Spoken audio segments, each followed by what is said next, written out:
Eu preciso construir uma narrativa para destruir ao inimigo. Que é vingança. Estou aqui para me vingar dessa gente. Pretendo beneficiar o filho meu, sim. Confesso publicamente que eu votei no Lula. Olá, boa noite. Eu sou Duda Teixeira e começa agora mais um Papo Antagonista, ao vivo na TV BMC e também no portal O Antagonista no YouTube. Hoje é terça-feira, 16 de dezembro de 2025 e eu começo aqui já dando boa noite para Madeleine Lasco aqui no estúdio comigo. Boa noite, Madá. Boa noite, Duda. Boa noite, Rodolfo. Boa noite, meu amigo querido Rodrigo Prando, que veio aqui participar. Prazer enorme ter aqui você. Boa noite, Rodolfo. Boa noite a todos. E estamos então com o Rodrigo Prando, que é sociólogo, cientista político da Universidade Presbiteriana Mackenzie, aqui em São Paulo. Boa noite, Rodrigo Prando. Boa noite, Duda. Boa noite, Madeleine. Boa noite, Rodolfo. É um prazer estar aqui com vocês e revendo Madeleine, que é uma querida amiga. Professor, eu queria começar a gente falando mais, pensando no ano que vem. Nós teremos eleições presidenciais no Brasil, também para os governadores estaduais. E o grande tema da eleição de 2022 foi a polarização bolsonarismo e o lulismo. Como é que você vê essa polarização no ano que vem? Você acha que o lulismo e o bolsonarismo ainda vão ter bastante força?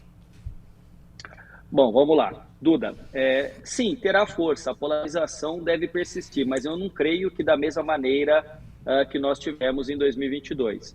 Por um motivo que pode parecer simples, mas tem uma questão sociológica embutida nisso. A ausência do Bolsonaro não permite que a polarização se dê nos níveis de 2022.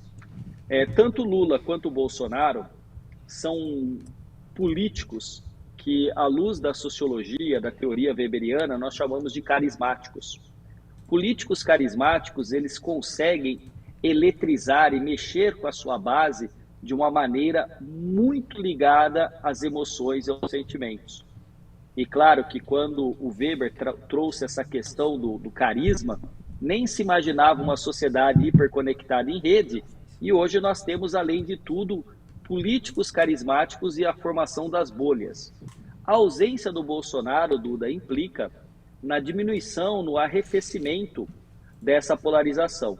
Tudo o que o presidente Lula deseja, na ausência de Bolsonaro, que além de inelegível está preso, é um sobrenome Bolsonaro nas urnas para competir com ele.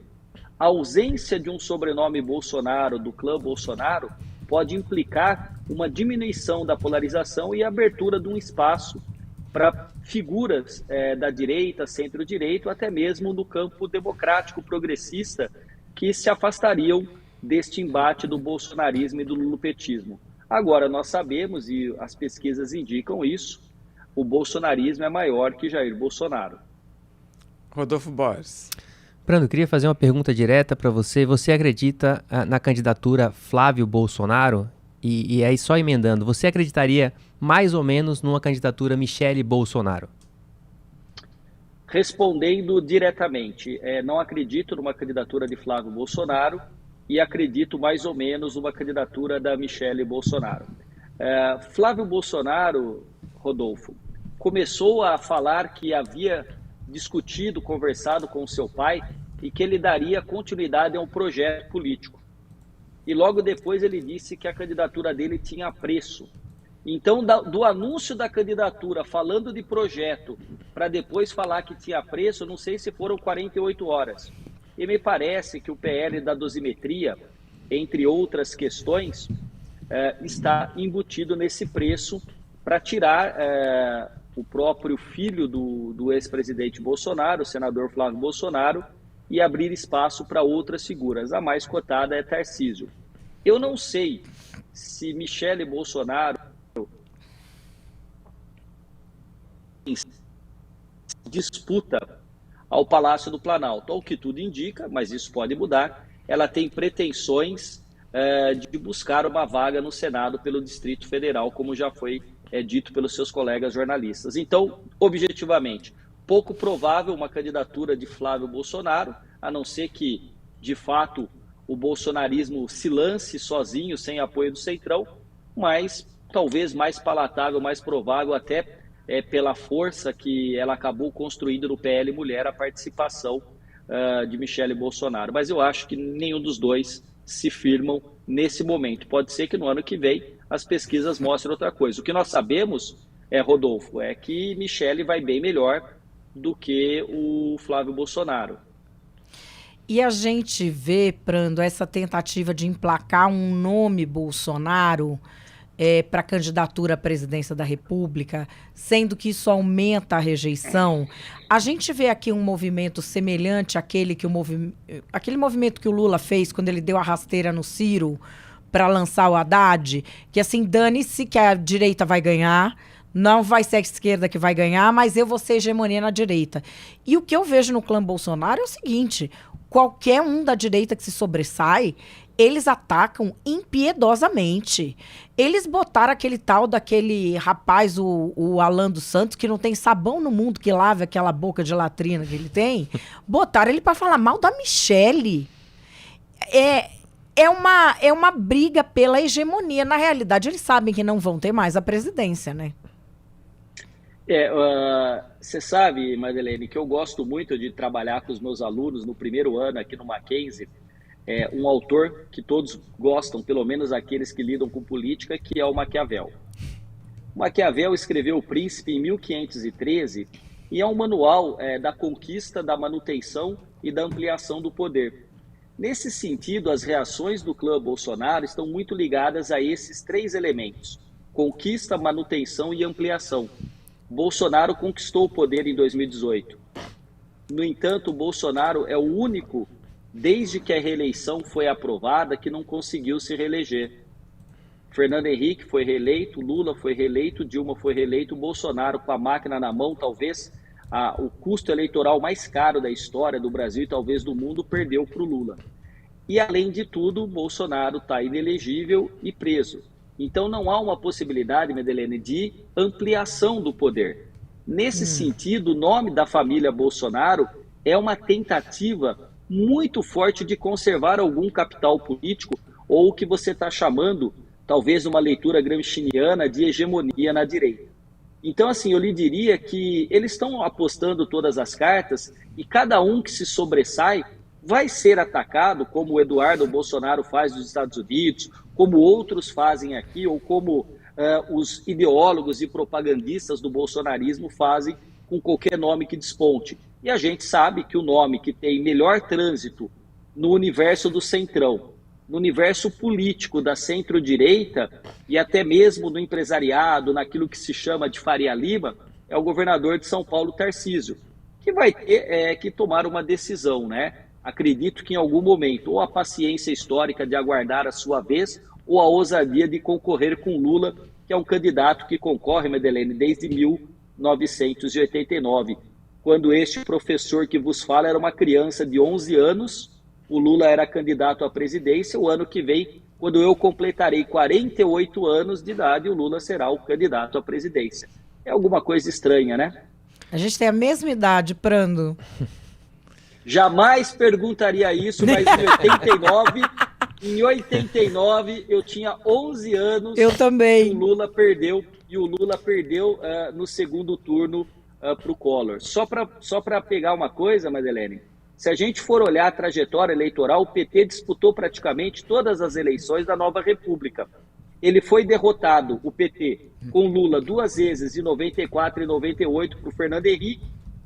Foi derrotado pelo Collor no segundo turno, e quando o Lula ganhou e quando Dilma ganhou, foi no segundo turno. E o Haddad foi derrotado no segundo turno por Bolsonaro, e Lula derrota Bolsonaro no segundo turno. Ou seja, independente da movimentação da direita, com ou sem o sobrenome do clã Bolsonaro, é muito pouco provável que o PT vença no primeiro turno. Ou seja, no cenário projetado, esse esforço da família Bolsonaro é para tentar se credenciar ou colocar alguém no segundo turno, que me parece que o Lula, até por conta da trajetória e dos números, se apresenta como forte, como alguém que estará no segundo turno de 2026.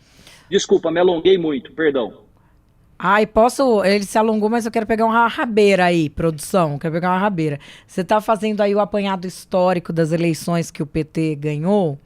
E tem uma questão que é muito interessante nesse apanhado histórico, que até um amigo nosso, Augusto de Franco, fala muito. O PT nunca saiu do poder por alternância eleitoral. Nunca. Do poder presidencial. Eu li o que ele escreveu. Só saiu pelo impeachment. Eu te perguntei porque eu tinha certeza que você tinha lido. Ele só sai pelo impeachment. Você crê que exista realmente uma chance do PT sair do poder? Ou vai acontecer alguma coisa, ele se reelege de novo? Ou, enfim, seria a primeira vez em que o PT teria uma chance real de sair do poder pelo voto? Eu acredito que sim, Madalena. Eu nunca vi nenhum movimento, embora você tenha o retorno do Zé Dirceu, usando todo o vocabulário dos revolucionários russos de 1917, eu não vejo nenhuma possibilidade. Sabe por quê, Madalena? Eu li o que o Augusto de Franco escreveu e eu o respeito intelectualmente, mas o PT foi derrotado pelo Collor, foi derrotado pelo Lula, foi derrotado pelo Fernando Henrique, o Lula 2 vezes, e claro, depois a Dilma saiu por impeachment. Houve todo o movimento falando que o impeachment era um golpe, mas eu acredito que se for a decisão da maioria, o PT sai. Como foi decisão da maioria, numa democracia, o Lula recebeu um 3º mandato. E se porventura ele recebeu um 4º mandato, é uma decisão soberana das urnas, né? Então, assim, eu particularmente não vejo essa angústia que o Augusto de Franco vê, embora eu respeite profundamente. Ele tem uma verve analítica muito forte ao colocar, muitas vezes, em categorias próximas, né, o lulopetismo do bolsonarismo do campo dos populistas. Eu tenho algumas ressalvas, embora acho que o Lula, às vezes, tenha um discurso bastante assentado numa visão de mundo mais populista, sim. Brando, eu compartilho contigo a desconfiança em relação à candidatura do Flávio Bolsonaro. Aliás, na última edição da revista Cruzoé, o Wilson Lima, que comanda a redação do Antagonista lá em Brasília, publicou uma informação, que é mais do que análise, de que, de fato, o clã Bolsonaro tem a perspectiva de entregar a candidatura para o Tarcísio em março. Sim. A partir... o único motivo para não entregar, né, a única razão que eles teriam para não entregar é se o Flávio conseguir estruturar a sua candidatura para o próximo ano. E aí, se isso acontecer, aí eles não precisariam passar para o Tarcísio. Mas hoje o cenário interno do bolsonarismo é trabalhar com essa perspectiva. Agora, eu também desconfio da candidatura do Lula. Não só a partir da perspectiva eleitoral, né? Porque muito se discute, ele está com uma aprovação ruim e, portanto, seria muito difícil a disputa. O que eu acho que deve estar preocupando eles lá do PT é a perspectiva de ganhar a eleição. Porque o próximo governo que se avizinha, o cenário, e a gente tem falado muito isso aqui no Antagonista, é de um cenário parecido com o Dilma II. Porque ele vai se eleger, obviamente, como o PT sempre fez, prometendo muito e dizendo que está tudo bem.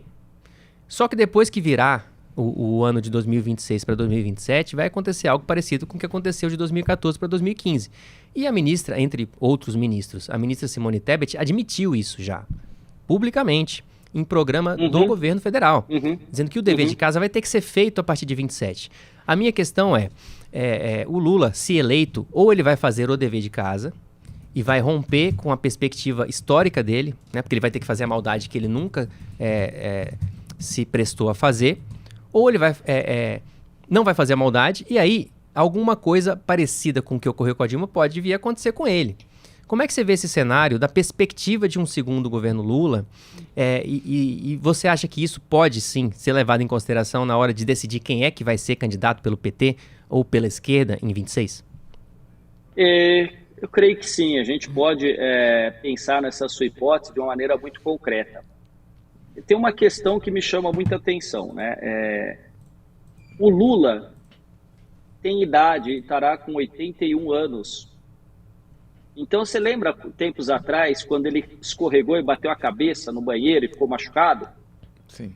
A Bolsa já precificou, teve dólares, enfim. pessoal já está pensando aí numa vida política para o país pós-Lula. Tem uma hipótese que há que se considerar, que se o Lula for eleito e for para um 4º mandato, ele vai ser o pato manco mais inicial, mais prematuro da história, porque ele já entra com as pessoas sabendo que é a última vez que ele vai concorrer, provavelmente pela idade, muito pouco provável que ele tenha paciência, saúde e disposição para qualquer coisa, e não poderia, inclusive. Tá? Então, assim, ele teria o poder de direito, mas não o poder, talvez, de fato, né, a governabilidade. Pode acontecer. Só que tem uma questão aí, né? O Lula não é Dilma, né? O Lula tem uma habilidade política que Dilma nunca teve. E não estou fazendo um juízo de valor aqui da ex-presidente Dilma.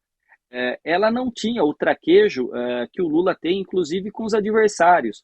Muitas vezes Dilma se recusava a conversar e tratar com adversários. O mais notório, o Eduardo Cunha. O Lula não. O Lula conversa, discute, dialoga.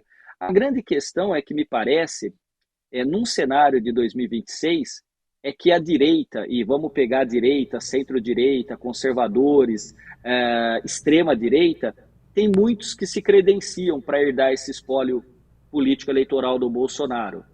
A gente tem o clã Bolsonaro, a gente tem Tarcísio, Zema, Ratinho Júnior, Eduardo Leite, a gente tem Ronaldo Caiado e qualquer outro nome que possa aparecer, um outsider, inclusive, no ano que vem. Agora, progressistas, a esquerda, tem Lula. E o Lula, como eu disse há pouco, ele está presente, disputando direto e indiretamente desde 1989. Eu não consigo encontrar paralelo na história da democracia mundial brasileira, eu sei que não tem, mas eu não vou falar da democracia mundial. Dias atrás eu estava com o Marco Antônio Villa, que é historiador, e ele falou disso, então eu teria que pesquisar mais a fundo, mas não sei se existe alguém que tenha a marca política tão fortemente consolidada e comunicada como Lula. Desde 1989, ele está presente na vida pública brasileira no topo, ou seja, na elite, que é a disputa pela presidência da República em termos políticos. Então eu lhe diria o seguinte, que tem chances, inclusive, do Lula assumir e dar uma guinada? Tem. Ele pode, de repente, incorporar um conjunto de questões de responsabilidade e, com isso, apresentar aí uma nova forma de olhar e preparar um sucessor. Ou ele pode, de fato, deteriorando-se ao longo do tempo, perdendo a governabilidade, como você aventa a hipótese de um cenário de Dilma II. Mas eu repito, Lula não é Dilma, Lula tem mais habilidade. Veja o baile que ele deu nos bolsonaristas quando encontrou com Donald Trump e recentemente, inclusive, ligou e pediu ajuda com relação ao crime organizado, a facções criminosas. Então, tem esta questão que na política é importante, que é o líder, né? O Lula é um líder, o Lula é um animal político que não pode ser desconsiderado por nenhum dos seus adversários. O Lula está no poder há 40 anos, que é uma liderança que se consolida, que talvez não tenha nas democracias. Nas democracias eu não sei se tem. Não tem alguém que seja ele, que fique só ele pessoalmente tanto tempo. E mesmo nas ditaduras não tem.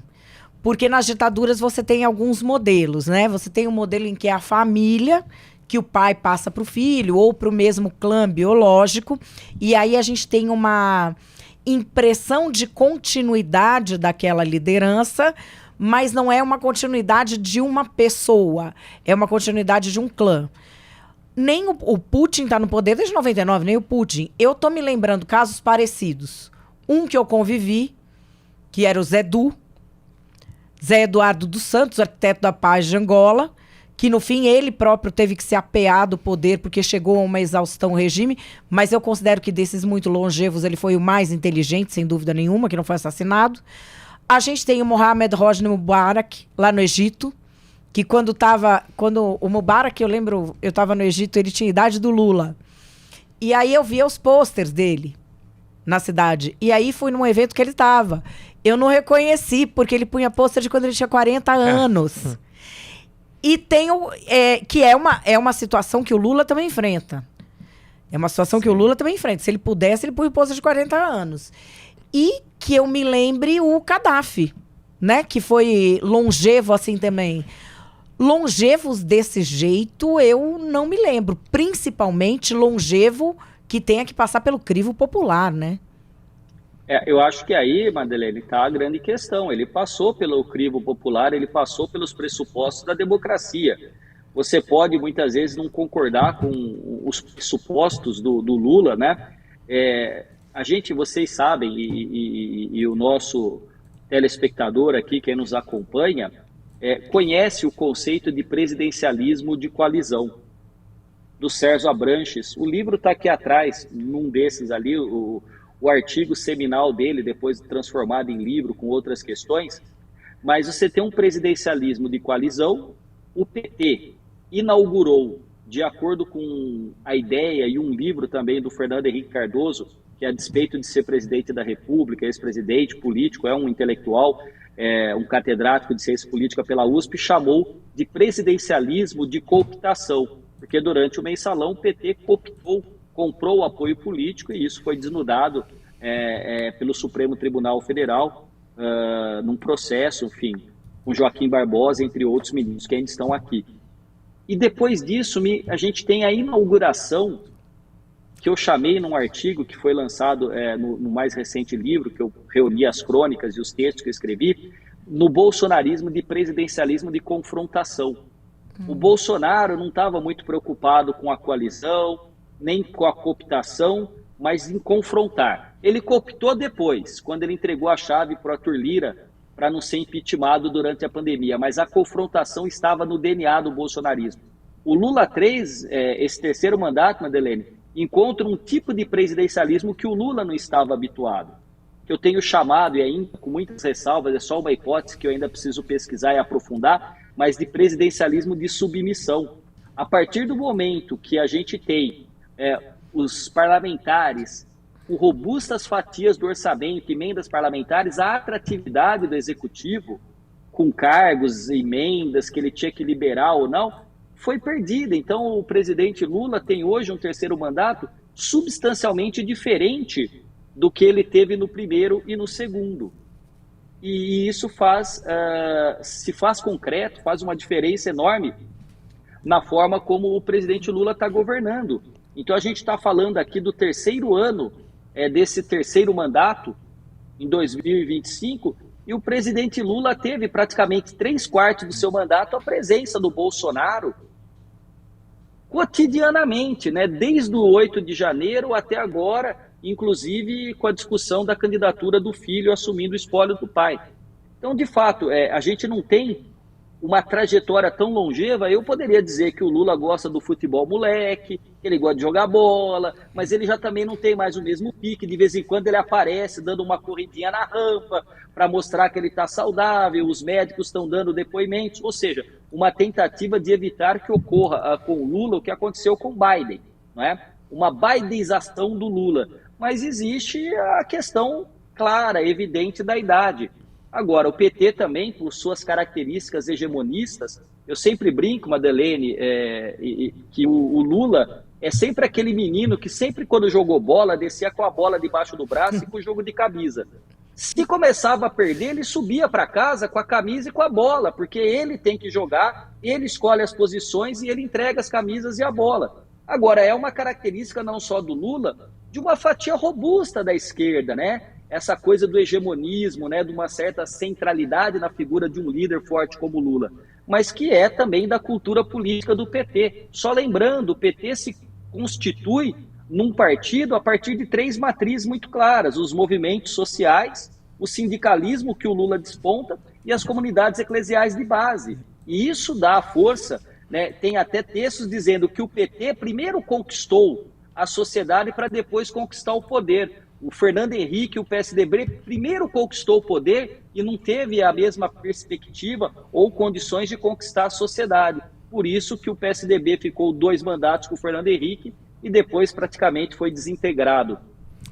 Brando, você usou esse termo do hegemonismo, né? E é uma coisa que o Lula e o PT conseguem fazer na esquerda brasileira, eles dominam a esquerda totalmente, mas que o bolsonarismo, com esse presidencialismo de confrontação, não conseguiu fazer na direita, tanto que a situação hoje, a gente tem várias opções dentro da direita que não o Bolsonaro. Agora, o que explica o PT e o Lula conseguirem esse hegemonismo? Porque você citou aqui, o Lula é um cara carismático, ele sabe fazer também estratégia. Você deu exemplo aí dele ter a bola na mão, né? Ser o dono da bola. Eu acho, Prando, que também aí tem muita estratégia, mas eu acho que tem algumas táticas que o PT costuma usar. Então, por exemplo, são às vezes muito desleais com adversários na esquerda, né? Fazem campanhas. Antes essas campanhas eram na rua, depois essas campanhas passaram para o mundo virtual, campanhas de difamação contra adversários mesmo da esquerda. O PT e o Lula também, aí eu entendo, né, que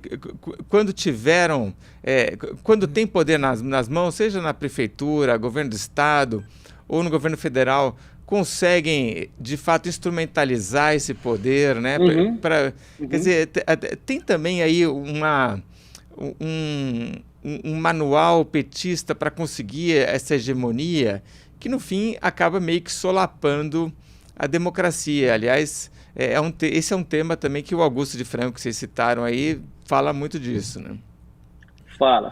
Não, eu acho que você tem razão e é interessante, sabe, Duda, porque eu escrevi ao longo desses 4 anos a respeito do Bolsonaro e do bolsonarismo, e eu passei a ser chamado de esquerdista, de comunista, de vagabundo e outras coisas. Quando eu escrevia criticando Lula e Dilma, eu era de direita, conservador, heterossexual branco, das classes médias, enfim. Quer dizer, apanhar dos dois lados, mas eu acho que tem uma questão nisso. Você tem razão que o PT tem seus manuais. Agora, tem uma coisa que a gente não pode desconsiderar, é que o PT tem partido. Partido no sentido orgânico.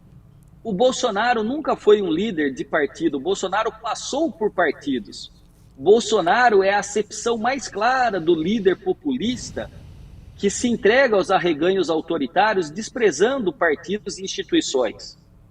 Se o Lula quer entregar a bola e o jogo de camisa, o Bolsonaro acha que ele é o próprio jogo sempre. Não à toa pronomes possessivos, meu exército, meus generais, meu, minha.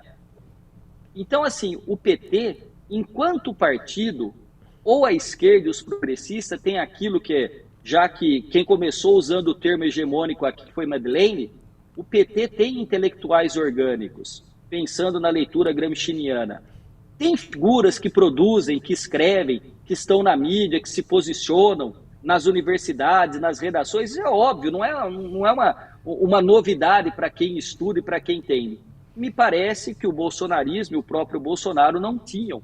O mais próximo disso que se chegou a ter foi Olavo de Carvalho, que produziu, e eu li, eu tenho aqui os livros, de vez em quando alguém fala, mas você leu Olavo de Carvalho? Claro, eu leio tudo que aparece de política para me manter informado, escrever, dar aula e poder falar com vocês. Então, o mais próximo disso é Olavo de Carvalho, mas Olavo de Carvalho faleceu, e aí você tem um deserto de ideias. O que é a ideia do bolsonarismo? Era criticar a urna eletrônica, foi criticar a vacina. No fundo, eu diria que, diferente do PT, que tem esses aspectos que você coloca, de ser desleal com adversários, de muitas vezes massacrar reputações e atacar, tem sim, é do jogo, mas o bolsonarismo nunca antes soube mobilizar como eles mobilizaram as redes sociais e a lógica dos algoritmos. Madeleine entende disso como poucas no Brasil, e o bolsonarismo criou um quadrilátero de fake news,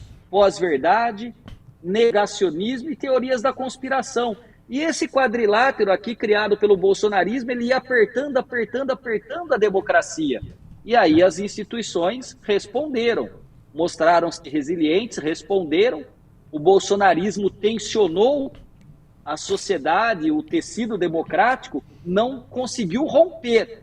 mas deixou esgarçado, e aí a gente tem consequências até hoje. Então eu diria para você, comparando isso, o Lula de fato tem aí um conjunto de figuras, de formadores de opinião, de intelectuais orgânicos, para usar a nomenclatura gramsciana, que o bolsonarismo não teve. O bolsonarismo não teve paciência. O bolsonarismo foi muito afoito. Por exemplo, se durante a pandemia o Bolsonaro, de formação militar, transformasse a Covid e o vírus num inimigo e atuado contra o vírus, ele teria unido o Brasil, eu acho até que ganhado no primeiro turno a reeleição. Mas qual foi a opção? Atacar a ciência, atacar a vacina. Com isso, ele abriu tantas frentes de batalha que perdeu em várias delas e hoje está preso, condenado a 3 anos de prisão. O Lula teve mais habilidade, o Lula teve mais características de líder e o Bolsonaro mais de chefe. O líder comanda, orienta e o chefe manda apenas, todo mundo obedece com medo. E aí tem uma última coisa para eu te falar, Duda. Os bolsonaristas ou os aliados do Bolsonaro sabem há muito que ele não carrega feridos, que ele abandona qualquer um, que ele confia nele só na família. E isso é um elemento na política, ter um pouco de características de confiabilidade vale a pena. E o Bolsonaro parece, pelo que ele está vivendo, não conseguiu construir isso, meu amigo. Você falou do Olavo de Carvalho, eu localizei ali na sua estante o livro dele. Aqui atrás. Isso, os dois. Mas quem pergunta aqui agora é Rodolfo Borges. Eu queria aproveitar que o Prando começou a falar das instituições, né? E eu queria falar dos ministros mais importantes para o governo Lula, que não são Fernando Haddad, nem Simone Tebet, são os ministros do Supremo Tribunal Federal. Sim. E também como consequência da dinâmica que o Bolsonaro desenvolveu com o STF. O Lula apareceu como esse contraponto, e aí tem a inteligência aí também, política do Lula, no limite, na comparação com o Bolsonaro, de ter conseguido ir para a cadeia e sair sem romper com o STF, que é uma coisa que o Bolsonaro ele já rompe desde o início, então ele fechou a porta totalmente. E aí, nessa dinâmica, né, nessa perspectiva de eleição, eu queria um comentário teu sobre o papel do STF, porque esse governo Lula, lembro sempre que possível que o aumento do IOF, ele voltou a vigorar por conta de uma decisão liminar, monocrática, de um ministro, que é o Alexandre de Moraes, que nem sequer é o ministro Flávio Dino, que é o ministro com a cabeça política, que o Lula indicou para o STF, que, digamos, ajudou muito mais o governo ao longo dos últimos meses, principalmente por atuar de forma correta, conceitualmente, em relação às emendas parlamentares, mas com um time muito particular e sempre favorável ao governo Lula. E aí o pano de fundo dessa briga pelas emendas todo mundo sabe, mas a gente lembra aqui, de que o Executivo perdeu a força que tinha quando elas se tornaram impositivas, quando o Congresso tomou esse poder, ainda ali começou no governo Dilma, mas se consolidou no governo Bolsonaro. Nesse cenário, como é que é o papel do STF e o STF, e essa para mim é a pergunta talvez principal, ainda que o governo Lula seja fraco, ele hoje e um próximo governo Lula também seja fraco, o STF tem esse poder todo de garantir algum poder possível para que esse governo, esse agora chegue até o final e o próximo possa começar e terminar também? Olha que pergunta tranquila sua, né? Mas é um negócio, né? Aqui tá bem tranquilo. Esses dias um jornalista falou assim, olha, você seja bem objetivo nas respostas, né? Um outro colega disse, não, eu tento, mas o jornalista pergunta do STF, do Lula, do Bolsonaro, de Deus e a criação. Deixa eu tentar aqui, Rodolfo, analisar essa sua questão aqui. O Supremo Tribunal Federal, vocês devem ter lido este livro chamado Os 11. Eu acho que certamente vocês leram. Eu já escutei um rum feminino. Sim, eu li também, já fez. Vocês Recondo, leram, né? Também? O Recondo, justamente. Está aqui atrás também na estante.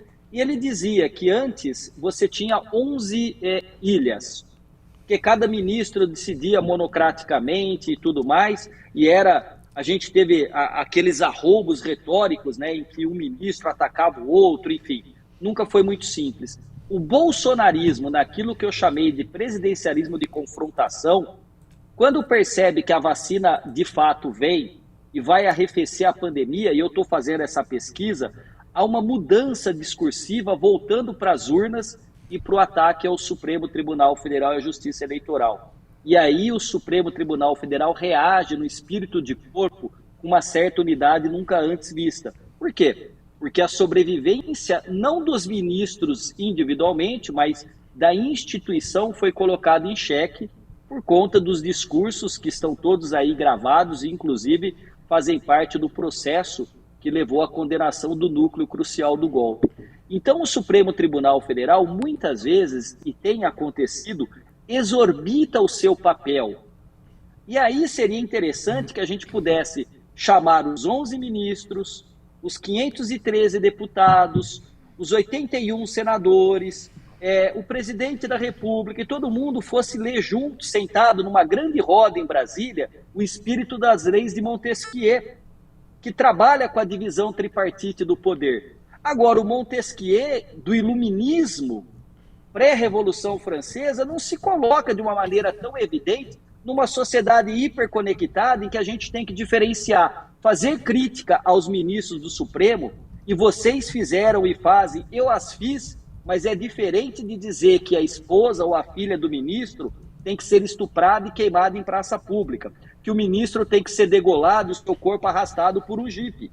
Isso não é crítica ou liberdade de expressão, é incitação do crime de ódio, de assassinato, entre outras coisas. Então, o Supremo avançou muito, mas muitas vezes avançou para se defender a democracia, o que eu acho um ponto positivo, mas ele também avança muitas vezes naquilo que se chama de judicialização da política, porque os políticos também não querem legislar e fazer o seu papel, e aí vem o Supremo, quando provocado, decide, e aí fala, tá vendo? Está invadindo minha seara, mas também não está fazendo a lição de casa de cumprir o seu papel como legislador. Então a gente tem hoje um desarranjo, Rodolfo, que não é só do Brasil, é um desarranjo institucional no mundo, é um desarranjo que a gente tem de uma nova fase, de um capitalismo mais avançado. Por exemplo, a democracia nos Estados Unidos não tem sido como foi nos últimos anos com Trump. E aí você tem um desgaste, uma desconfiança das instituições, dos ministros, da justiça, dos políticos, dos partidos. O brasileiro tem confiado muito pouco nas instituições. A grande confiança do brasileiro, e está no livro aqui, com pesquisa, com survey que o Felipe Nunes escreveu, a confiança do brasileiro, 98% é em Deus e depois na família. Quem que captou isso de maneira precisa na narrativa e no discurso político? Não foi os progressistas, Lula à esquerda, foi Bolsonaro e o bolsonarismo. Então o Supremo Tribunal Federal, me parece, deveria se autoconter. Ministro deveria, porque tem ministro do Supremo que eu acredito que se tem um relâmpago no céu, ele vira sorrindo, achando que é um flash de uma fotografia. E eu acho que o ministro tem que ser autocontido, falar nos autos. Agora, ele também é provocado o tempo todo, né? Vocês, jornalistas que buscam informação e que noticiam, fazem o seu papel, ficam atrás do ministro. Mas o ministro não pode ir no banheiro do aeroporto, o ministro não pode jantar, o ministro não faz mais nada. Que a gente sabe o nome dos 11 ministros, e duvido aqui alguém declinar o nome dos 11 jogadores da seleção brasileira. Eu mesmo não sei, não é?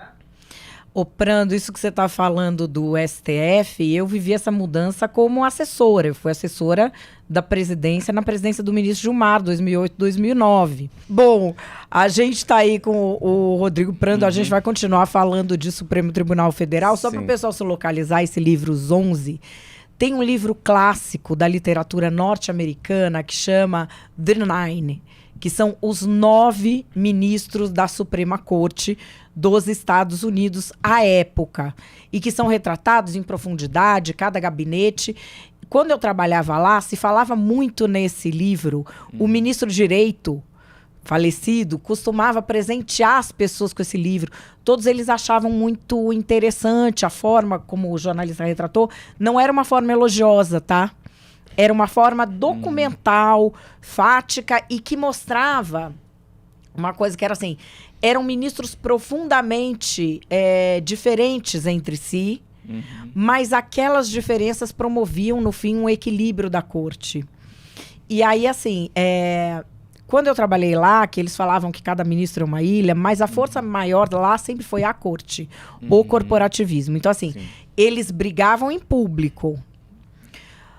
Quando tinha algo ameaçando a instituição STF, o cara que brigou agora se junta. Tanto é que, por exemplo, o ministro Gilmar, se juntou com o ministro Barroso, mesmo depois daquele espetáculo, aquele xingamento do ministro Barroso, hein? Sim, ainda saiu se despedindo agora o Barroso, trocaram a festa. Né? Mas enfim, mas eu acho que eles sempre foram assim. O que eu entendo, que eles pioraram, Prando, nessa questão do corporativismo. E digo por quê? Porque eles não estavam preparados para algo que o bolsonarismo pôs em prática. Você fez essa análise do Olavo de Carvalho, né? Para quem é mais antigo, como a gente, o Olavo de Carvalho é um câncer social. Ele é um dos maiores cânceres do jornalismo brasileiro. E vem dizer que defende a família. Vai lá olhar o que ele fez com a família dele. O Olavo é essa coisa de seita. Primeiro ele fez aquela seita dele, que era a tarica muçulmana. Aí quase todo mundo se matou dentro da tarica. Ele virou da seita da astrologia. Aliás, colega nosso deu capa da Veja para ele, porque foi a primeira pessoa a trazer mapa astral de computador pro Brasil, sabia? Olha. Assim, isso eu tô falando década de 90, onde todo mundo já tinha elementos para saber que não valia nada. Aí, não, porque a questão é, ele falava bem? Falava coisas importantes? Falava, mas não valia nada, não dá para confiar. Uma coisa é ler um texto e admirar o tirocínio, ok. Agora, confiar no cara? Promover o cara? E tem um livro muito interessante do Benjamin Teitelbaum, que chama Guerra pela Eternidade, em que ele acompanha o Dugin, que é o Olavo de Carvalho do Putin, o Steve Bannon e o Olavo, durante um ano. Esses três se conhecem desde a década de 1990, sabia disso? Então, só que o Olavo tem uma coisa que o Dugin não tem muito, mas o Bannon tem, e o Olavo aplicou no Brasil, que é o seguinte: não respeite o seu interlocutor. Você não deve respeitar como pessoa. Você sugue, você desumanize, você diga palavrões, ele prega isso. E o bolsonarismo, que já vinha de uma lógica de milícia, onde você sai ameaçando a família dos outros para conseguir o que você quer, juntou o xingamento com ameaçar a família. As famílias ameaçadas... Olha, tem família de humorista que precisou trocar de casa porque fez uma piada com o Bolsonaro e começou a ir gente atrás da filha do cara no berçário. Eu tive problema de ameaça. E olha que a gente não tá nesse foco. Eles ameaçaram centenas de pessoas. Tanto é que o Felipe Martins não vai sair nunca mais da cadeia. O Braga Neto também não, porque eles eram na linha de frente disso aí. Então, acho que essa questão da ameaça, e sobretudo onde eles faziam ameaça, né, Prando? Que era em Chan, que organiza tiroteio em escola, em lugar de gente muito ressentida, que realmente ia atrás da gente na rua. Eles mobilizarem isso, eu entendo que deixou o mundo político, o mundo jurídico em pânico. O STF foi avisado antes, eu sei porque eu avisei, e sei de centenas de pessoas que avisaram. Eles estão inchando de gente que faz tiroteio em escola, instigando gente a vir para cima da família da gente. Quando havia ainda a maneira de conter, o judiciário se calou, foi muito omisso. O Ministério Público, um lixo de omissão. Quando foram ver o que era, que eles finalmente entenderam, o bicho já estava grande demais. E aí eles fizeram do jeito que eles entenderam. E eu não vejo eles entendendo que acabou. Acabou isso aí, essa era acabou. Eles estão agindo como se estivesse em vigor ainda. Deixa eu ver se eu entendi. Você acha que isso acabou, então? Acabou. Não tem mais a força que tinha antes. Mas acabou por outras razões que não são só sociais, tá? Como certo, eles certo. tinham muito robô, tinha muito robô, fazenda de robô e coisas assim, eles acabavam atrapalhando outras operações comerciais que dependiam de algoritmo.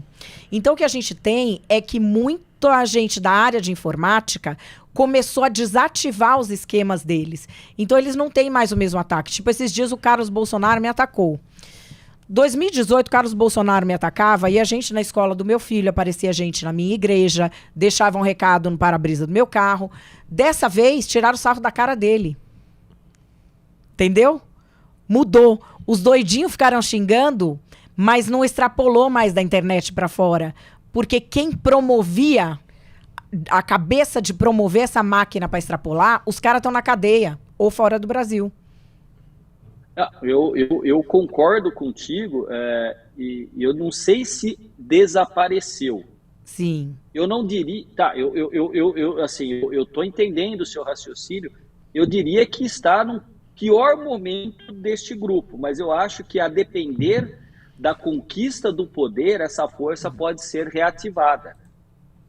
Porque, veja, você está muito certa quando você fala dos robôs, das fazendas de robôs e tudo mais, e especialmente as Big Techs, elas valorizam essas posições extremistas porque captam os sentimentos. Que sentimentos? Medo, ódio, raiva, angústia, ressentimento, como você colocou, né? O Olavo de Carvalho sempre foi uma figura ressentida com a intelectualidade, com a academia, com o mundo da filosofia, das ciências. Agora, isso pode voltar a acontecer porque eles tinham recursos, agora não tem mais. Então eu estou aqui contando com o seu otimismo e dizendo, tomara a Deus que você esteja certa. Mas eu acho que isso pode voltar a acontecer. Agora, para mim, você está sendo absolutamente precisa numa coisa. O Supremo Tribunal Federal não esperava e não sabia reagir a isso. Como eu vou te dizer, Madeleine, que o governo Lula também não soube reagir. O governo Lula passou 3 anos tomando pancada aí falou assim, mas o governo tem que mudar a comunicação. Vocês que são comunicadores, jornalistas, figuras públicas, sabem que comunicação é fundamental, mas comunicação é a forma e tem um conteúdo. Você vai comunicar o quê? O governo Lula começa a inverter um pouquinho isso na passagem do primeiro para o segundo semestre, e aí o Duda, salvo o melhor juízo, colocou a questão do IOF.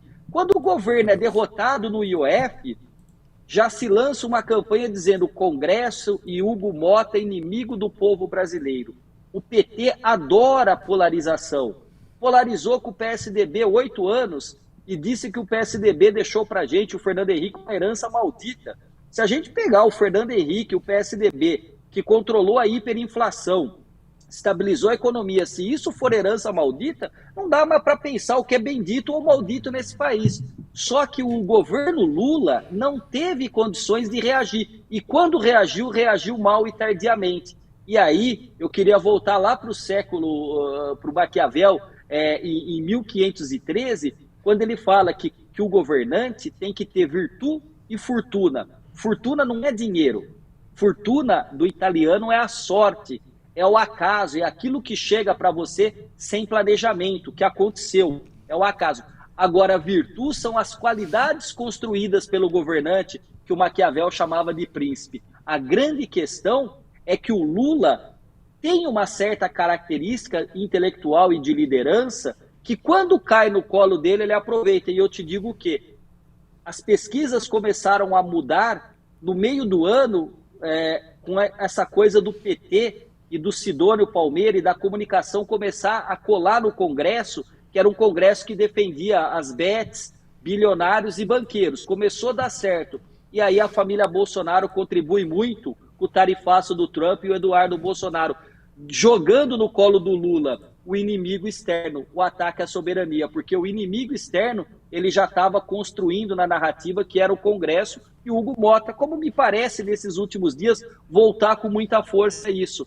Então, Madeleine, eu acho que você tem razão, o Supremo não esperava, nem o Lula esperava que o Bolsonaro tendo sido derrotado e estando inelegível, que o bolsonarismo continuaria com muita força, porque o Congresso ele é preponderantemente conservador, à direita, muito diferente do que o Lula teve no seu primeiro e no segundo mandato.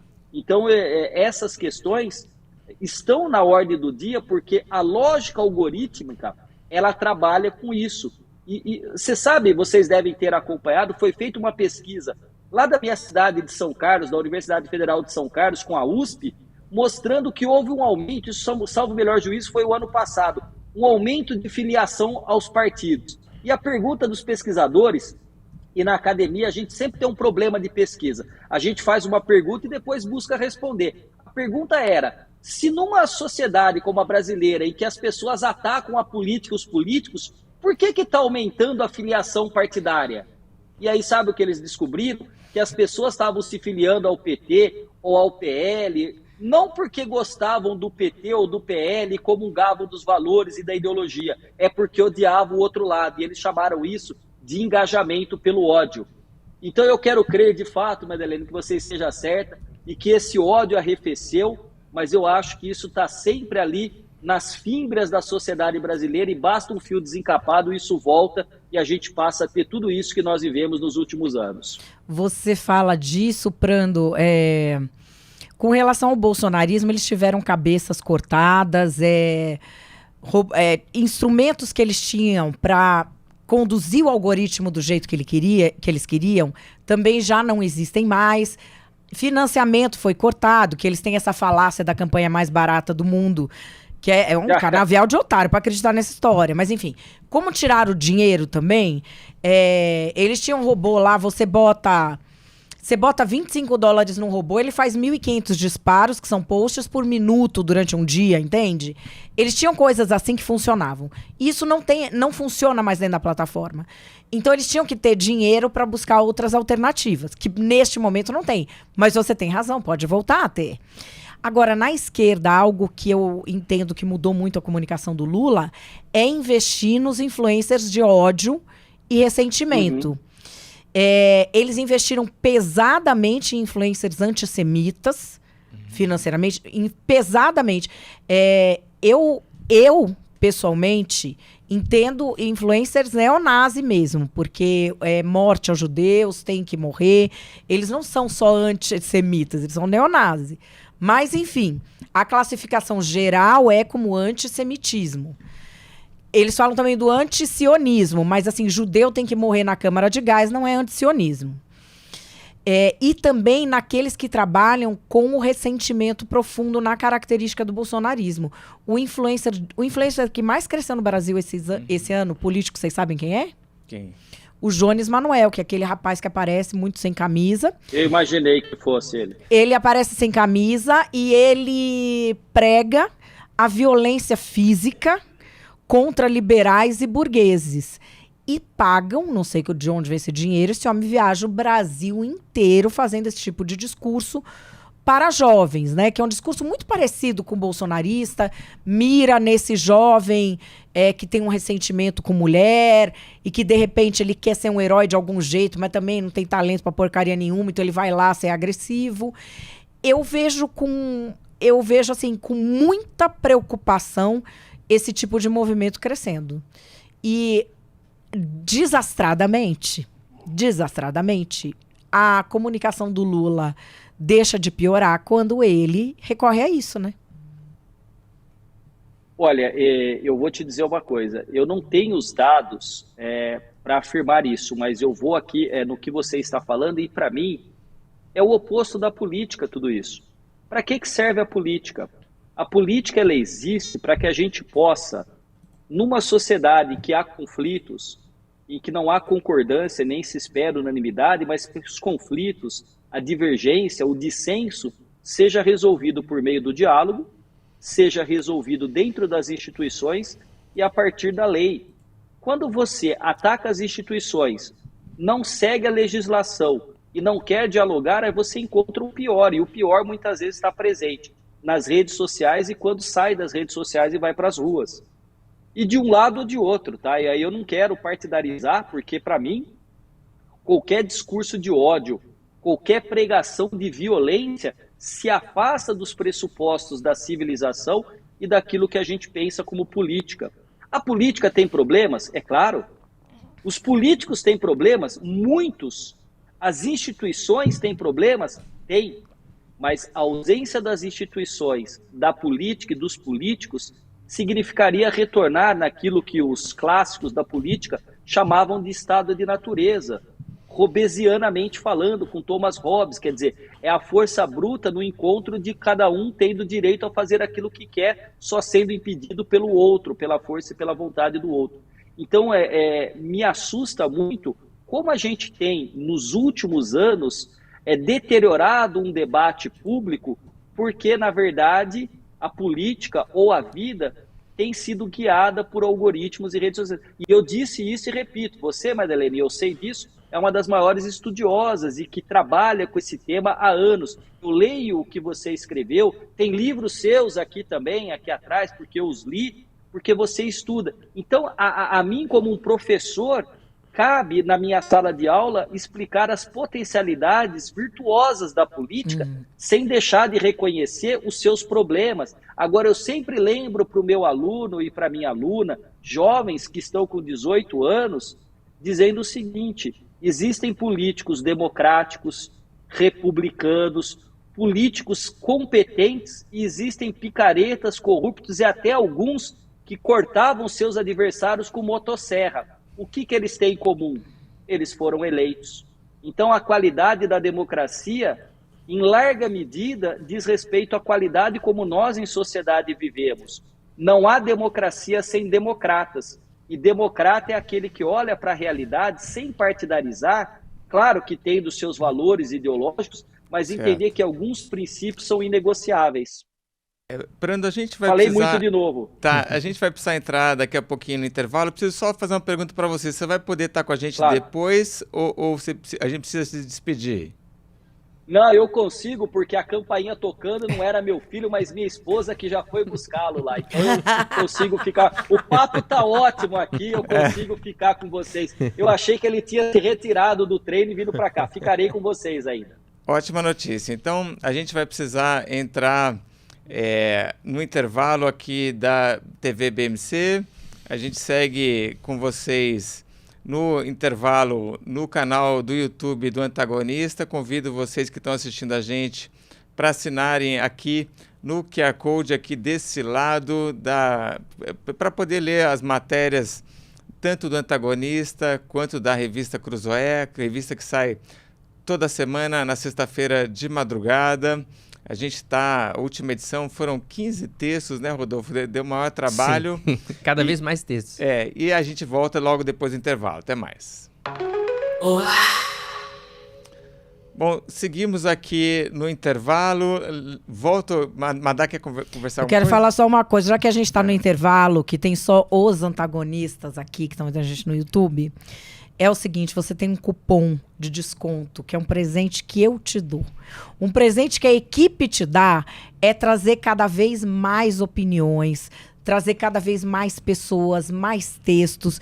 Em 2026, gente, o plano que a gente tem para a Cruzoé, você não vai querer perder isso de jeito nenhum. E você pode comprar com desconto agora e continuar lendo Cruzoé e Antagonista, mesmo se tiver reajuste ano que vem. Você compra agora e com desconto. Você usa o cupom da Madá, tudo junto em maiúscula. Cupom da Madá. Você vem no QR Code, eu não sei que lado que tá o QR Code na tela, obviamente.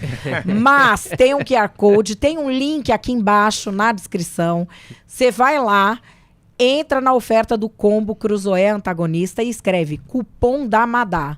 É o melhor investimento que você vai fazer para o seu ano eleitoral. Que a gente aqui, ó, tá com grandes planos, você não vai querer perder nada. Acho que a gente está entrando, né, num ano eleitoral e vale lembrar que a gente tem ótimos colunistas, cientistas políticos, temos o Roberto Reis, temos o Wilson Pedroso, da Real Time Big Data, o Bruno Soller, Leonardo Barreto já citei, não? Tá citando agora. O Prando não quer vir, não, Prando? Tava aqui esperando esse convite. Eu tô até aqui Pronto, colocando os nomes de vocês aqui, ó. Eu tô achando que tava faltando esse convite. Eu acho que tem que vir Prando também. Eu quero.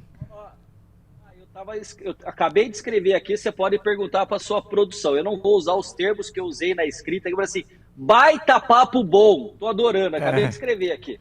Olá, mais textos para o ano que vem, aguardem. Bom, gente, vamos voltar ao vivo então na TV BMC e a gente segue com o programa. Voltamos ao vivo aqui na TV BMC, a gente está entrevistando o sociólogo e cientista político Rodrigo Prando, lá da Universidade Presbiteriana do Mackenzie. Rodrigo, você falou um pouco dos abusos do STF, né, que tem ido muito além das suas funções constitucionais. Como é que você acha que o STF vai se comportar no ano que vem, um ano eleitoral?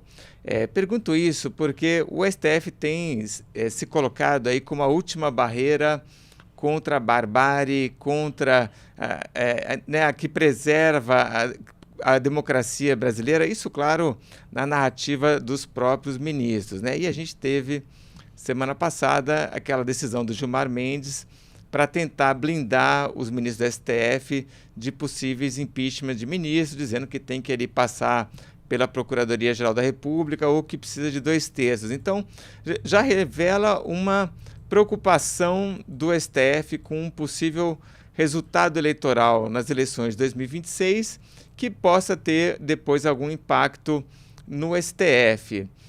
O STF vai ficar quietinho assistindo essa eleição, mesmo se candidatos ao Senado na direita começarem a subir nos institutos de pesquisa? Você acha que vai ficar quietinho ou de repente vão usar o TSE, Tribunal Superior Eleitoral, para tentar alterar de alguma maneira o resultado? Olha, entre o ideal e o possível, a gente trabalha com o possível. Eu acredito, Duda, que se não houver uma escalada retórica de ataques e algo que chegue próximo do que foram esses anos de bolsonarismo, seria bom que os ministros da Suprema Corte, como eu disse há pouco, se autocontivessem, falassem nos autos e que procurassem intervir o mínimo possível. Agora, a nossa arquitetura institucional e a própria Constituição, ou até mesmo como você fala da lei do impeachment, que é uma lei de mais de 50 anos, se o melhor juízo, data dos anos 50, eu acho que a gente tem que pensar na atualização da legislação, nessas questões todas, e me parece que o Supremo deveria, e é por isso que eu digo que o ideal é que devesse permanecer mais quieto, mais silente em relação aos aspectos da vida política. Agora, só lembrando, né, na grande maioria das vezes, são os próprios atores políticos vitoriosos ou derrotados numa votação no Congresso, em alguma questão do governo, que acabam judicializando e apelando à justiça. E a justiça, quando provocada, tem que responder. Então eu não estou dizendo que o Supremo tenha santos, que o Congresso os tenha, ninguém. Eu acho que a vida concreta, a política, ela faz parte de uma conjugação de interesses, de valores e de pressupostos. E eu, de fato, gostaria que o Supremo se ativesse às suas funções, como eu também gostaria de melhoria da qualidade do nosso legislativo e também da possibilidade do executivo apresentar um projeto para o país. Agora, isso, como eu disse inicialmente, é o desejo. Eu não sei se na prática nós assistiremos isso.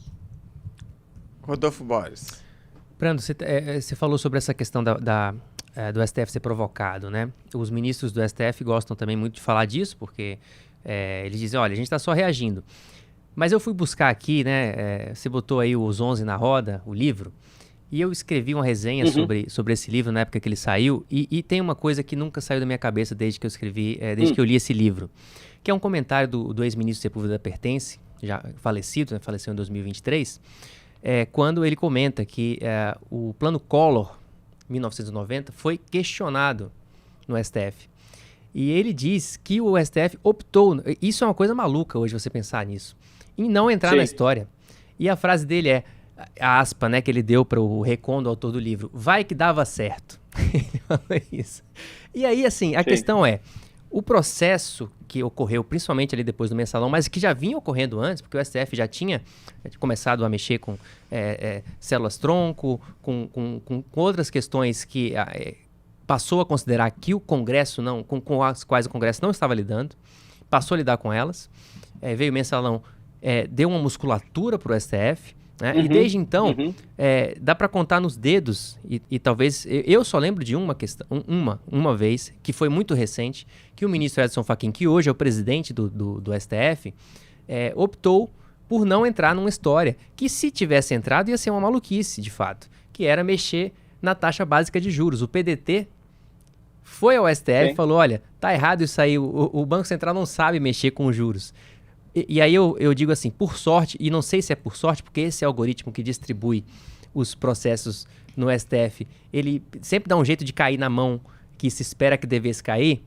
Caiu na mão do Fachin, que é esse ministro mais discreto, que tem menos ímpeto para atuar politicamente, e ele falou, olha, isso aqui é da competência do Banco Central, isso aqui não é com a gente. E aí, assim, isso me fez pensar, né, na época, a gente escreveu muito sobre isso aqui, no que os ministros do STF poderiam não ter feito ao longo desses últimos anos, né? E eu gosto de falar do caso do IOF, porque me parece o mais evidente. Eles atuaram ali como poder moderador, né? Teve até uma reunião, vamos tentar se entender aqui, não se entenderam, e aí foi lá o ministro Alexandre de Moraes e deu a decisão que ele achou que era mais correta naquele momento, não foi submetido aos outros ainda, né? Nem sei se um dia vai ser submetido aos outros essa decisão, e quando for submetido, se os outros ministros, a maioria disser que não deveria ter sido dado esse aumento, mantido esse aumento do IOF, o que acontece com o dinheiro que foi cobrado dos brasileiros que fizeram movimentações financeiras? Eu estou dizendo tudo isso só para lembrar essa perspectiva, né, do que era o STF, o que já foi um dia para o que é hoje. Sim. E aí eu queria jogar para frente mais uma vez perguntando o seguinte: se em 2026 o Brasil eleger um presidente, de fato, eu digo de fato porque a minha perspectiva é de que desde 2014 o Brasil não elegeu exatamente um presidente, né? Em 2014 a Dilma foi eleita como se fosse o Lula, depois foi reeleita ainda também ali numa confusão. Teve um impeachment, veio um presidente que era o vice. O Bolsonaro foi eleito num contexto de que o seu adversário estava preso, e depois o Lula é eleito num contexto de que o seu adversário fez uma gestão de pandemia absurda e se tornou completamente repelente para boa parte da população. E me parece que nos últimos anos o presidente não foi de fato eleito. Quer dizer, um projeto eleito a partir de 26, ele tem o poder de mudar e de organizar as coisas, reorganizar? Eu acho que não, Rodolfo. Eu acho que o presidente não tem esse poder. A gente vive um problema. O Brasil conjuga, ao mesmo tempo, problemas estruturais com problemas conjunturais. Olha só, eu estou aqui em São Paulo e tem colegas meus aqui falando que até agora estão sem energia elétrica. E eles têm que corrigir prova, como eu, lançar nota, e estão desesperados aqui. Quer dizer, então a gente tem questões que são da conjuntura, problemas que se arrastam. A gente fez uma COP30 em Belém, num estado que tem índices de qualidade de vida muito ruins, não é? A gente tem um crescimento do crime organizado se assenhorando de espaços do governo, da política, colocando em xeque o próprio pressuposto weberiano de que o Estado detém o monopólio da coerção física. A gente tem ainda pessoas que não têm esgotamento sanitário e água potável. Então a gente tem problemas estruturais muito profundos. E esses ainda ganham ares de dramaticidade e ganham contundência numa conjuntura em que me parece existir uma absoluta ausência de líderes. Eu tenho falado, né, eu gosto de estudar a respeito da política e da liderança política. A gente tem como diria um colega meu, né, um gaúcho, eu falo, a gente tem uma manancial de ausências. Ele costumava dizer, quer dizer, um manancial de ausência. Eu juro que ele olhava alguém fazer alguma pergunta assim, né, uma pergunta bem idiota, ele falava, isso é um manancial de ausências, ele dizia, né? Então, assim, eu acho que a gente tem, até por conta da cultura política brasileira, uma crença muito forte de que o prefeito, o governador ou o presidente consiga resolver as coisas.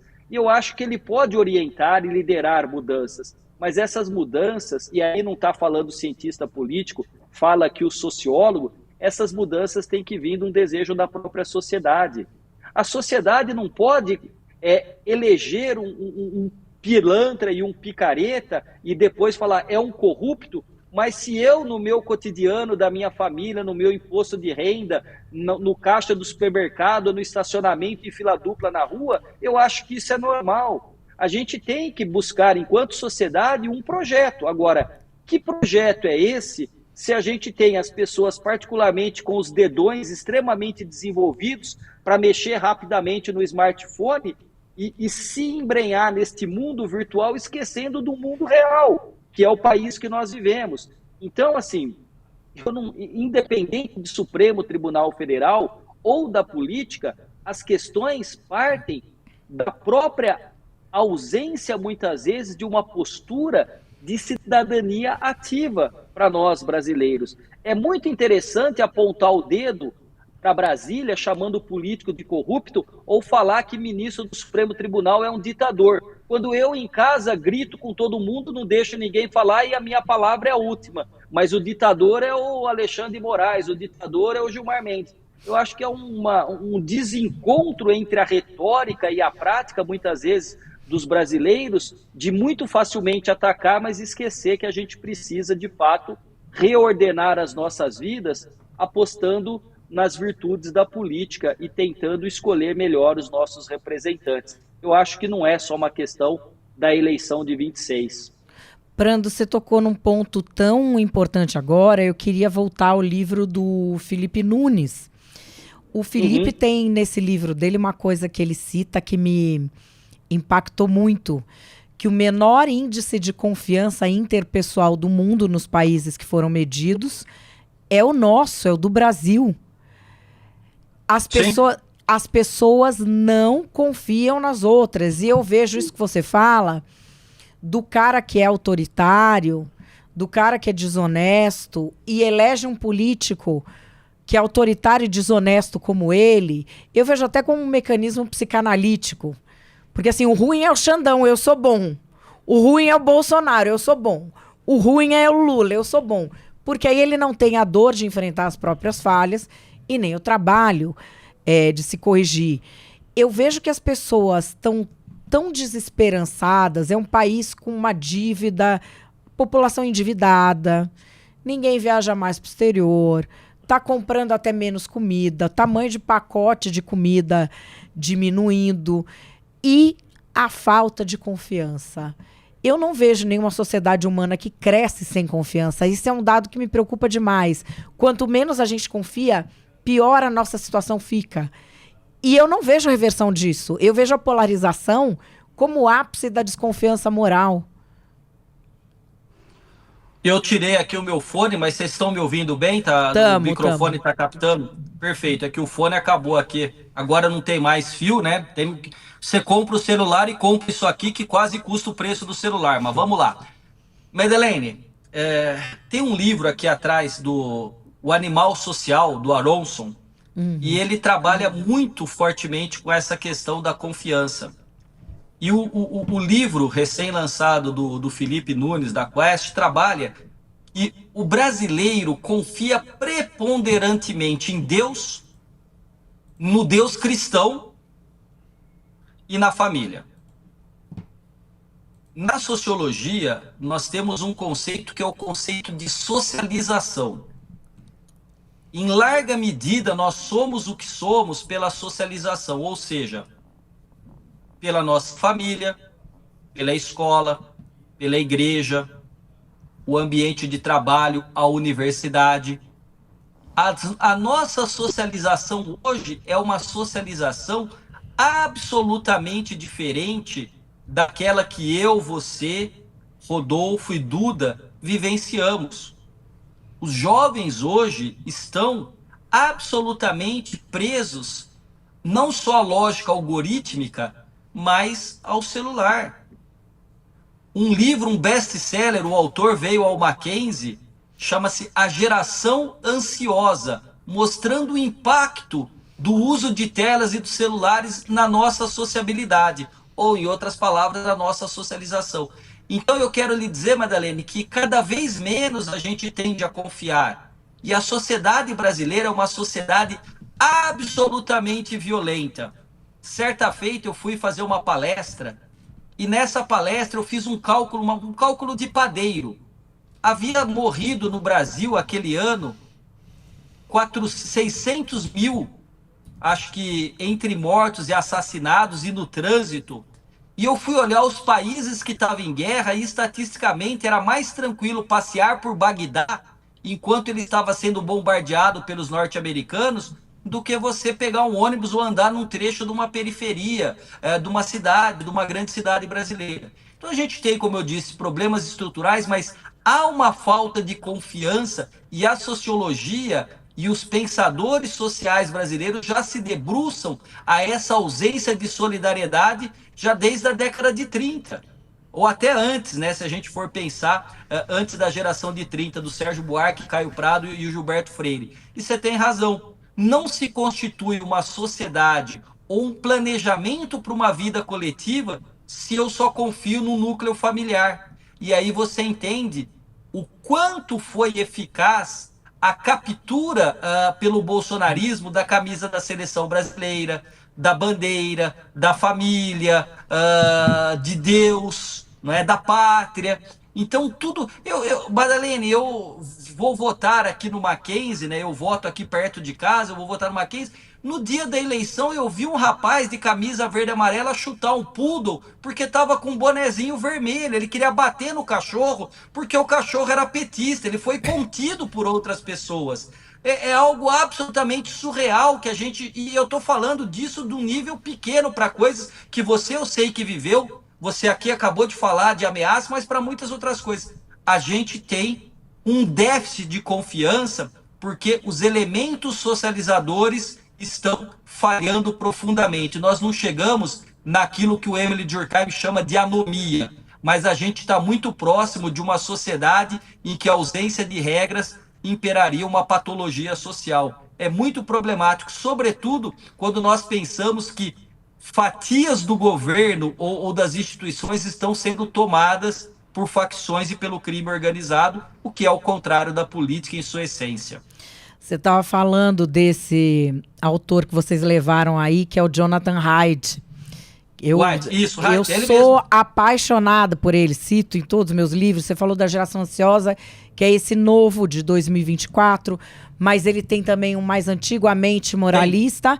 E o meu preferido, eu nem sei qual é o título em inglês, Prando, é The Coddling of the American Mind. Eu não lembro. Esse eu não lembro, mas esse é o meu preferido. Eu estava olhando aqui, sim. Você está citando ele. Primeiro, eu queria te dar uma bronca. Como é que você se atreveu a não me convidar a esse evento, Prando? Eu nem sabia que você gostava dele. Agora sabe. Vai fazer a ponte, vai me apresentar para ele. Você sabe que ele esteve aqui e a primeira coisa que ele fez foi parabenizar a lei que proibiu o uso de celular nas escolas. Foi a primeira coisa. Ele foi aplaudido por todo mundo quando ele começou a mostrar, Madalene, que os meninos nas redes sociais estão indo para discurso de ódio, misoginia, jogos online com conteúdo de violência, machismo, e as meninas estão cada vez mais depressivas e aumentando a mutilação e o número de suicídio. Se você pegar o livro dele, ele faz uma discussão durkheimiana do livro do Durkheim, O Suicídio, mostrando que de uns anos estourou o índice de suicídio nos Estados Unidos. E ele vai mostrar empiricamente, na teoria, que isso tem muito a ver com a preponderância das telas na vida das crianças e dos jovens. Por isso da proibição de até 14, 16 anos de redes sociais. E aí, de novo, você estuda isso muito mais e melhor do que eu. Meu livro desse ano de 2026 é disso. Não posso ainda antecipar. Não tem título ainda? Não tem um título provisório. Você sabe o que o seu filho faz na internet? Porque você sabe uma coisa, Prando? Você sabe que eu já cobri guerra, STF, já fui refém de rebelião. Eu estudei medicina legal para ir lá olhar cadáver que era assassinado de propósito. Falavam que era um roubo, mas tinha execução na nuca. Enfim, o que eu mais passei medo foi quando comecei a receber essas ameaças políticas. E aí eu fui atrás e descobri que existiam pessoas dentro de gabinete manipulando. Mas quem ia ameaçar a gente eram crianças. Nossa. Eles iam nesses fóruns que se organiza atentado em escola, que manipulam todas as... Assim, todos os problemas internos dessas crianças, porque esses fóruns não captam assim, vamos matar alguém na escola? Vamos perseguir alguém que falou mal do Bolsonaro? Não é assim que começa, é assim. Sua família não te entende, né? Aqui todo mundo é assim. Todo mundo da família não entende. E aí começa primeiro a acolher, e depois aí fazendo pequenos testes. Eles organizam também sessões de estupros virtuais. E todos que eu conheci, seja bandido, seja vítima, os pais não faziam a menor ideia do que estava acontecendo. E aí eu volto àquela questão do Prando dos pais que ele falou, né? Porque eu vejo nessa geração de 15 para baixo, eles já têm meio que uma aversão à rede social. Meu filho não tem app de rede social no celular. Olha, se ele quer entrar, ele entra pelo navegador. Para não ficar preso no... E nenhum amigo dele tem. Eles têm uma coisa muito... que eles têm medo do brain rot, né? Como é que chama isso? Do apodrecimento cerebral, né? Apodrecimento cerebral. Isso. Por várias razões, mas sobretudo porque muito artista pop tem falado disso com relação à pornografia. O vício em pornografia que te apodrece o cérebro. A Billie Eilish tem um depoimento muito impactante sobre isso. Mas o que eu vejo é que os pais têm uma hipocrisia. E os pais também são o problema. Por quê? Você falou. No que o brasileiro confia mais? Está lá no livro do Nunes. Em Deus e na família. No mesmo livro tá. 40% dos homens acham que é ok você bater na mulher em caso de infidelidade. A gente tem um aumento do número de feminicídio. É nessa família que os caras confiam? E outra coisa, mas tem mulher que também, o índice não é baixo, que também acha que mulher que trai o marido tem que apanhar.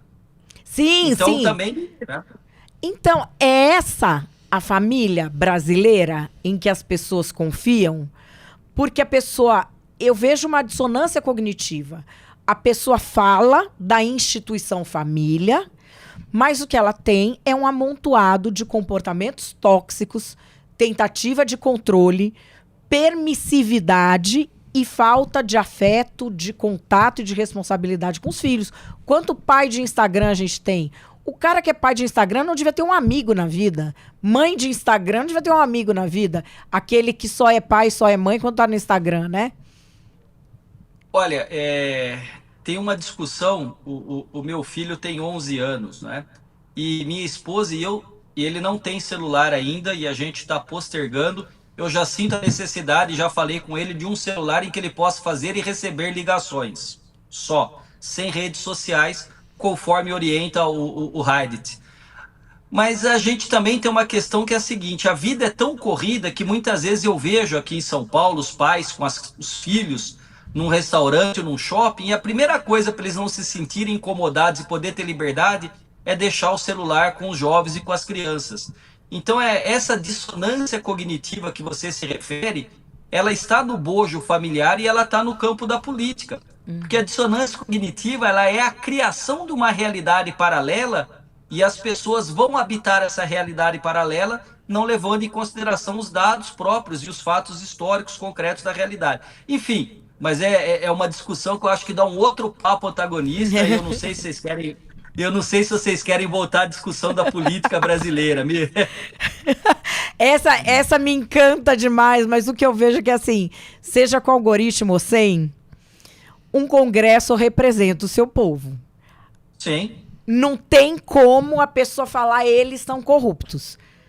O presidente acho que pode ter uma manipulação, o judiciário é um outro tipo de indicativo, mas assim, a qualidade do Congresso é a qualidade do povo, né, Prando? Não adianta querer... Não tem muito como sair disso. É a casa do povo.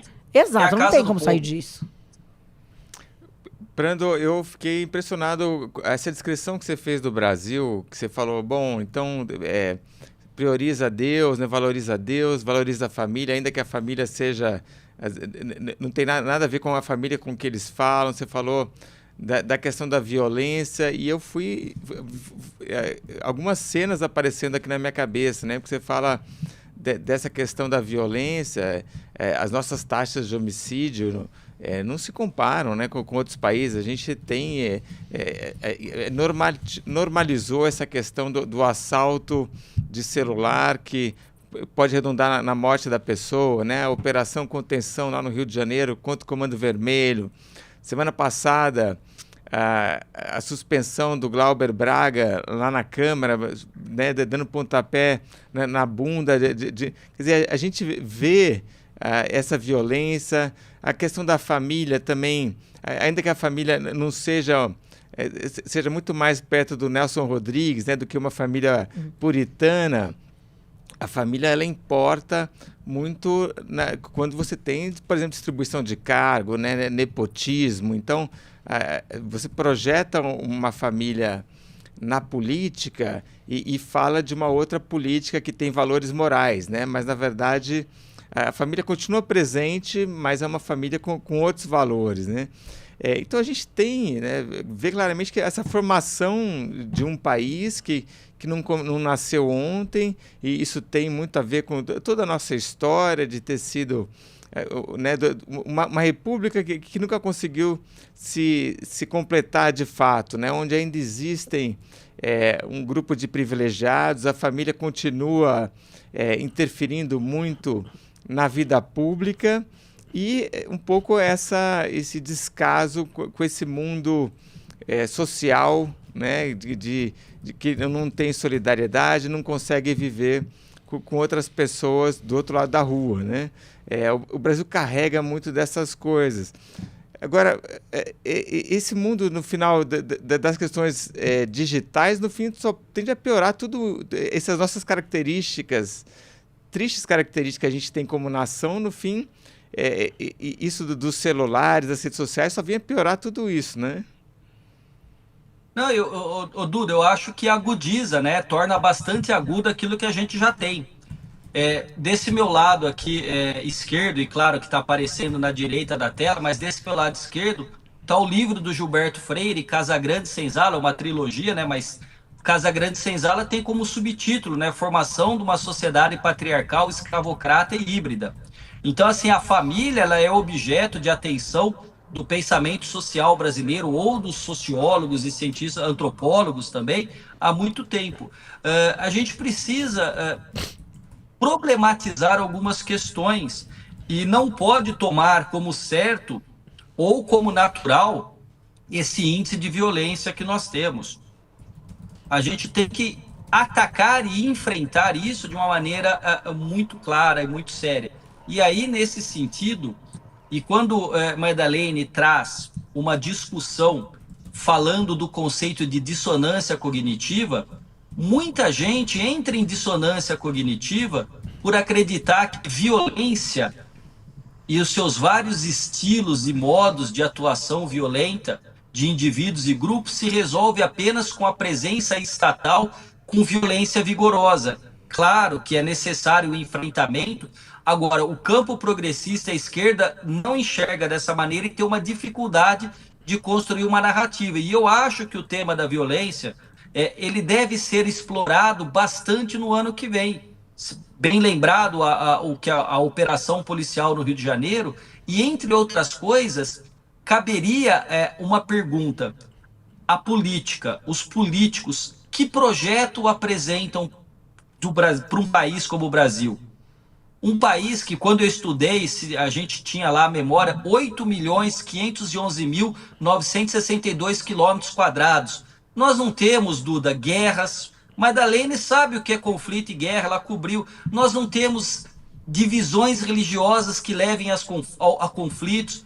Ainda que ocorra diferenças linguísticas regionais, nós falamos uma mesma língua, do Iapoque a Chuí, enfim, de leste a oeste. Tudo isso mostra que a gente tem enormes potenciais, abundantes águas, como já foi falado na carta de Pero Vaz de Caminha. A gente tem tudo isso e a gente tem vivenciado eventos climáticos extremos. Nós não estamos preparados. O Brasil é um país que reage e nunca é proativo, é sempre reativo em vários aspectos. E a gente precisa, obviamente, problematizar.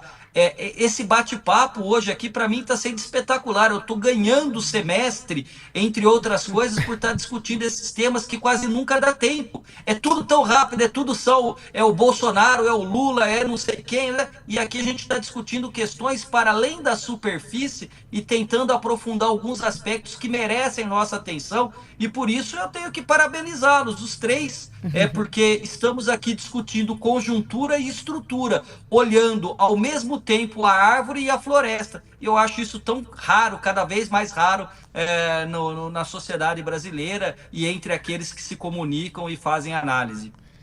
Que legal, um ótimo final de programa aqui. A gente conversou com o Rodrigo Prando, cientista social e da Universidade Presbiteriana Mackenzie. Prando, muito obrigado pela participação aqui no Papo.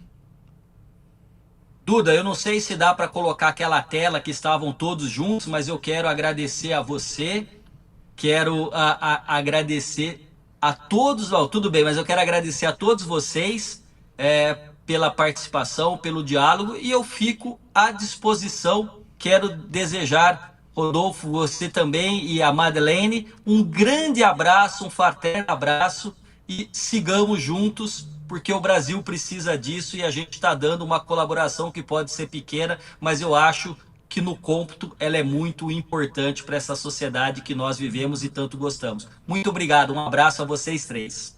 Joia, agradeço aqui também ao Rodolfo e à Madeleine, e amanhã tem mais Papo Antagonista. Até mais, tchau. Eu preciso construir uma narrativa para destruir ao inimigo. Que vingança. Eu tô aqui para me vingar dessa gente. Pretendo beneficiar o filho meu, sim. Confesso publicamente que eu votei no Lula. Eu quero comer salsicha